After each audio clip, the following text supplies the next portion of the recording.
नागपुर से बड़ी खबर। फडणवीस ने स्थानीय स्वराज्य संस्थाओं की तैयारियों का लिया आकलन, कार्यकर्ताओं में दिखा जोश। नागपुर में उप मुख्यमंत्री देवेंद्र फडणवीस ने स्थानीय स्वराज्य संस्थाओं के अलावा बैठकों को लेकर महत्वपूर्ण जानकारी दी। उन्होंने बताया कि भाजपा अध्यक्ष रविंद्र चव्हाण के नेतृत्व में महाराष्ट्र भर दौरे आयोजित किए गए, जिनमें जिला परिषद, महापालिका और नगरपालिका की तैयारियों की समीक्षा की गई। फडणवीस ने कहा कि मुंबई को छोड़कर सभी विभागों की बैठकें पूरी हो चुकी हैं। इन बैठकों का उद्देश्य कार्यकर्ताओं और पदाधिकारियों को दिशा देना, उनकी रणनीति समझना और आगामी चुनाव की तैयारियों को मजबूत करना था। उन्होंने बताया कि स्थानीय स्तर पर महायुति के तहत लड़ी जाने वाली सीटों का निर्णय स्थानीय नेतृत्व ही करेगा।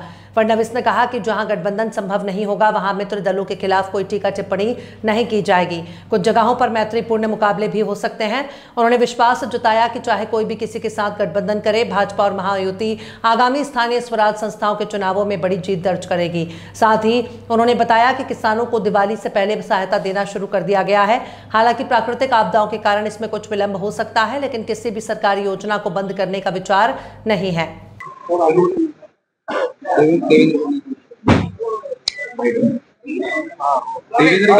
आढावा बैठक आज झाल्या विदर्भाच्या सर्व देवेंद्र सरांच्या सर्वत्र बैठकी झाल्या।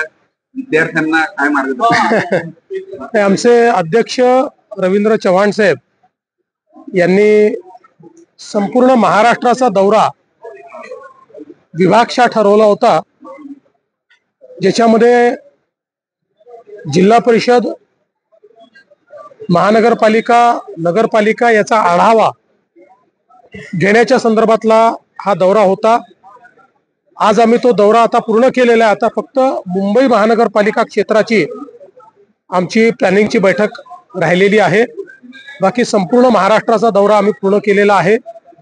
त्यामध्ये आगामी निवडणुकीच्या निमित्ताने आमच्या टीमने काय नियोजन केलं आहे, त्यांनी काय प्लॅनिंग केलं आहे, कार्यकर्ते पदाधिकाऱ्यांनी, आणि त्यांना एक दिशा देणे आणि त्यांची सगळी जी तयारी आहे त्या तयारीमध्ये त्यांना मार्गदर्शन करणे, अशा प्रकारचा हा सगळा दौरा होता। एकेका मतदारसंघाचा आढावा आम्ही या ठिकाणी घेतलेला आहे आणि एकूणच स्थानिक स्वराज्य संस्थेच्या निवडणुकीच्या निमित्ताने पक्षामध्ये प्रचंड उत्साह आहे। साधारणपणे आम्ही सगळ्यांना हे सांगितलेलं आहे की जिथे जिथे शक्य आहे तिथे महायुतीने आपल्याला लढायचं आहे, पण ते अधिकार आम्ही स्थानिक स्तरावर दिलेले आहेत। अध्यक्षांनी स्पष्टपणे सांगितलंय की स्थानिक नेतृत्व जो निर्णय करेल तोच निर्णय मान्य असेल। मात्र जिथे युती होऊ शकणार नाही काही कारणाने, त्या ठिकाणी मित्र पक्षांवर कोणीही टीका करणार नाही। काही ठिकाणी ही मैत्रीपूर्ण लढत असेल अशा प्रकारचा निर्णय देखील घेण्यात आलेला आहे आणि कार्यकर्त्यांनी ते मान्य केलंय। शेतकऱ्यांबाबत काय झालं सर? दिवाळीपूर्वी मदत मिळणार होती शेतकऱ्यांना, त्या संदर्भात काय अपडेट? मदत मिळणं सुरू झालेलं आहे। मी जसं सांगितलं होतं की आम्ही बहुतांश मदत ही दिवाळीपूर्वी देऊ इच्छितो, त्याची सुरुवात झालेली आहे, पण याला काही कालावधी लागतो। ते पूर्ण प्रत्येकाच्या खात्यामध्ये पोहोचायला काही ना काही कालावधी लागतो, त्यामुळे ही मदत देणं सुरू केलेलं आहे। राज ठाकरे महाविकास आघाडीसोबत जातील अशी शक्यता त्या संदर्भात त्यांच्या चर्चा देखील चालू आहे। जर ते गेले तर त्याचा फटका तुम्हाला म्हणजे महायुतीला बसू शकतो? बघा, मी तुम्हाला स्पष्ट सांगतो, कोण कोणासोबत जाईल हे आज सांगता येत नाही, पण एवढं निश्चितपणे सांगू शकतो, कोणीही कोणासोबत गेलं तरी महाराष्ट्रामध्ये भाजप आणि महायुती हीच या निवडणुका जिंकणार आहे। पूर्णपणे स्थानिक स्वराज्य संस्थेच्या निवडणुकांमध्ये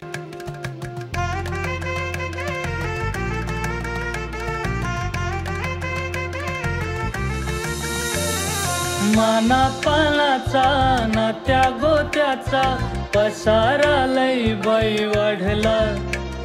रुसवा नको ग बाई कुणाचा, मोठ्यानी उतारा काढला। लगीन घाई सुचून देई, खरेदीने पणा काढला।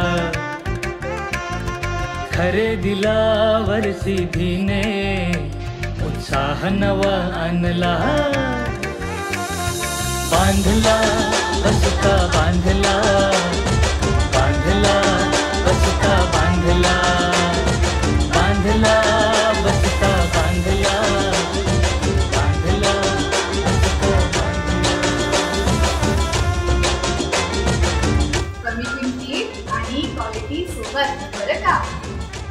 आहे तर शक्य आहे.